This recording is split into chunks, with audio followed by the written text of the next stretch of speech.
Hello bachon, let's read this question. The question says a container with 1 kg of water in it is kept in sunlight, which causes the water to get warmer than the surroundings. The average energy per unit time per unit area received due to the sunlight is 700 watt per meter square, and it is absorbed by the water over an effective area of 0.05 meter square. Assuming that the heat loss from the water to the surrounding is governed by Newton's law of cooling, the difference in degree Celsius in the temperature of the water and the surroundings after a long time will be. Okay, तो हमको बताना है कि what will be the temperature difference between water and the surrounding.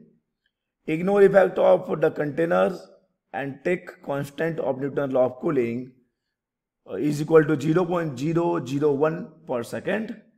Heat capacity of water ले लेना है is equal to 4200 joule पर kg पर kelvin.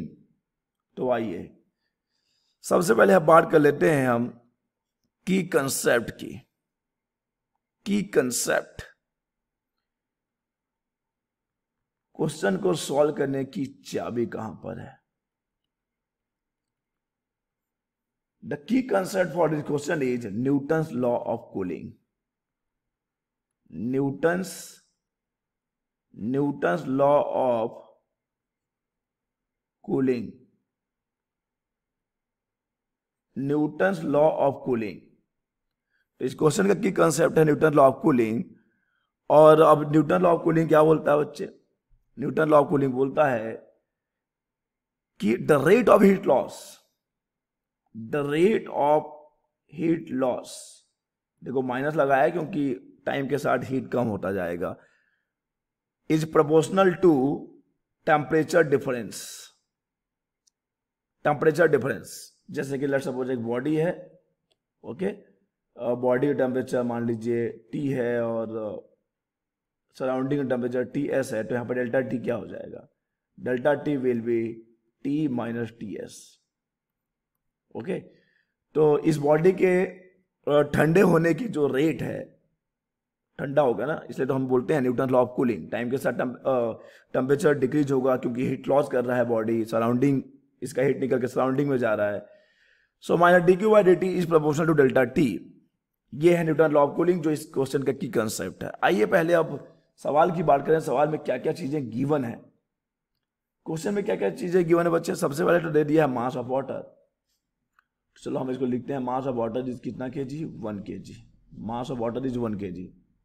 Mass of water is 1 kg. Okay, area भी गिवन है बच्चे. Area 0.05 metre square. अच्छा, area किसका? ठीक है, यहां पर जिस एरिया की बात हो रही है, it is absorb by the water over an effective area. यानी जिस वाटर की हम बात कर रहे हैं, जिसका मास हम 1 kg हमको गिवन है क्वेश्चन में, उसका जो एरिया है, इफेक्टिव एरिया कितना? 0.05 मीटर स्क्वायर. हम उसको ए से डिनोट कर रहे हैं. अब यहां पे देखो कुछ चीजें और भी गिवन है. जैसे कि अगर हम पावर की बात करें, the average energy per unit time per unit area received due to sunlight. यही तो है पावर ही बोलते हैं. तो सोलर एनर्जी रिसीव्ड, लिख देता हूं मैं इसको अच्छे से. सोलर एनर्जी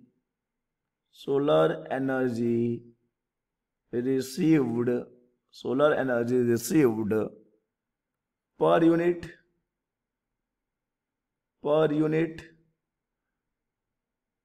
एरिया पर unit time. Per unit area पर यूनिट टाइम, यानी कि हम बात कर रहे हैं पावर की. पावर ही तो हो गया ना ये. 700 वाट पर मीटर स्क्वायर. लेकिन इस पावर को याद रखिएगा, ये टोटल पावर नहीं है, यूनिट एरिया का पावर है. इसलिए हमने साहब यहां पे मेंशन किया हुआ है सोलर एनर्जी रिसीव्ड पर यूनिट एरिया पर यूनिट टाइम. हीट कैपेसिटी भी गिवन है बच्चे. हीट कैपेसिटी सी से डिनोट कर देते हैं. हीट कैपेसिटी कितना गिवन है? 4200 जूल पर kg पर केल्विन।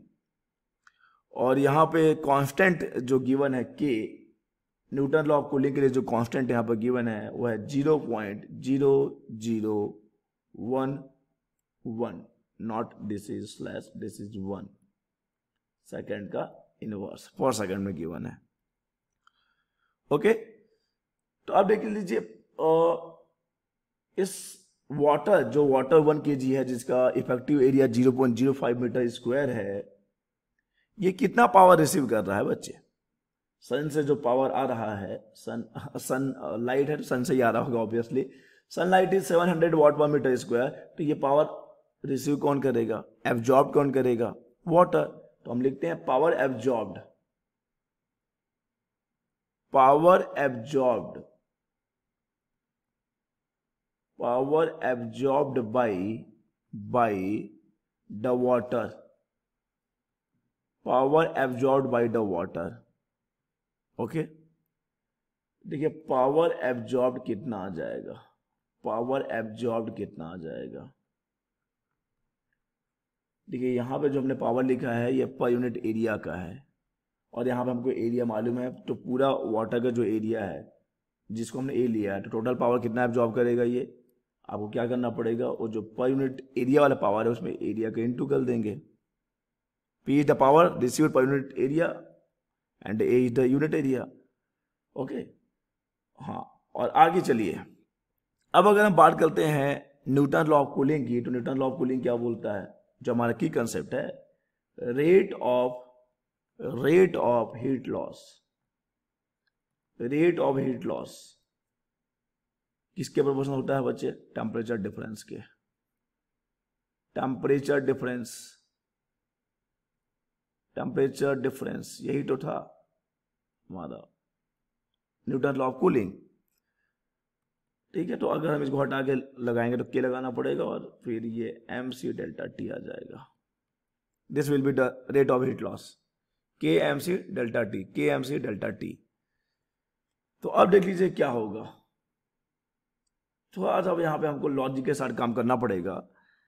अगर हम इक्विलिब्रियम की बात करें तो द पावर एब्जॉर्ब्ड, जो पावर एब्जॉर्ब कर रहा है, that is equal to the rate of heat loss. Equilibrium में ना, इक्विलिब्रियम की बात करेंगे तो जितना पावर एब्जॉर्ब कर रहा है वाटर, उतना वो उसके से हीट लॉस भी हो रहा होगा। ओके, तो at equilibrium, at equilibrium, equilibrium,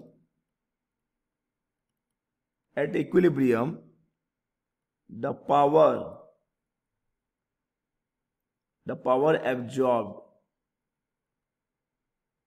the power absorbed is equal to the rate of heat loss, the rate of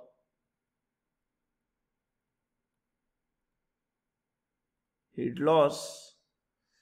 तो बराबर कर देते हैं P इंटू ए इक्वल हो जाएगा K into M C into delta T. चलिए यहाँ से अपने को डेल्टा टी चाहिए, यही तो है डिफरेंस ऑफ टेम्परेचर, तो हो जाएगा P into a divided by K into M into C. 700 watt per metre square, area 0.05, area कितना बच्चे वाटर का 0.05, इफेक्टिव एरिया था 0.05 डिवाइडेड बाई के कितना गिवन है 0.001 इंटू मास है आपका 1 kg और स्पेसिफिक हीट है 4200।